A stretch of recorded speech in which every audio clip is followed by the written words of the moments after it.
Con este proxecto, Salnés sitúase a vanguarda de Galicia e do norte peninsular na implantación de instalacións de carga ultrarrápidas para vehículos eléctricos. O plan contempla a instalación de 12 estacións dobres nos 9 concellos da comarca. Do que vemos a nivel nacional, creo que a comarca que ten a sorte de poder ter tantos cargadores eléctricos en tan poucos kilómetros cuadrados, ¿no? Por lo tanto, creo que eso é un valor añadido en canto a este proxecto, aparte de que podamos tamén saber e entender que en materia de enerxías limpias, pues a liña pues vai un pouco por estes eidos, ¿no? Para esta comarca resulta un proxecto estratégico.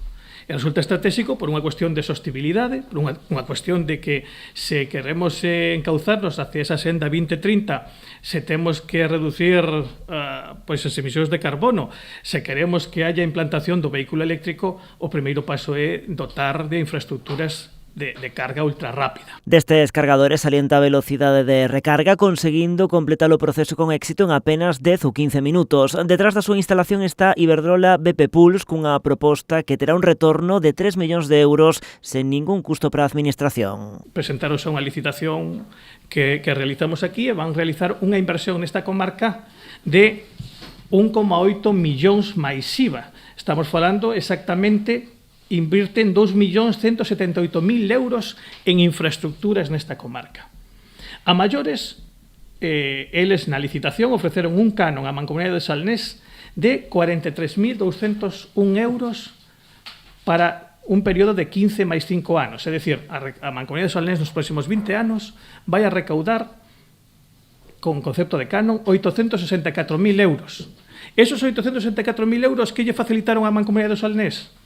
Comprar a nosa futura nave logística comarcal. O proceso de implantación dos cargadores xa está en marcha. De feito, só falta por instalar os de Cambados e a illa. Calculan que nun máximo de 6 meses xa poderían estar todos operativos. Temos o 80% da infraestructura montada, simplemente falta o punto final da conexión por parte da distribuidora para poder poñela en operación. Entonces, en poucos meses irán poñéndose en operación estas 12 ubicacións. Dende a compañía quixeron tamén felicitar a Mancomunidade por apostar por un proxecto que integre os 9 concellos, convertendo nunha proposta atractiva. Porque un dos problemas que hai na recarga, no despliegue da recarga pública, é precisamente en concellos pequenos que non teñen seguramente os medios para poder facer licitacións do despliegue da recarga pública, pois a Mancomunidade resolveu eso facendo unha integración. Hai 12 instalacións en 9 concellos diferentes, que eso pois é unha labor administrativa que seguramente eses concellos por separado non terían medios para, digamos, dispoñer desa infraestructura. Entonces creo que a labor da Mancomunidade Integradora foi vital. O contrato ten unha duración de 15 anos cunha prórroga de 5, terá un prezo estimado de 59 céntimos por kilovatio hora.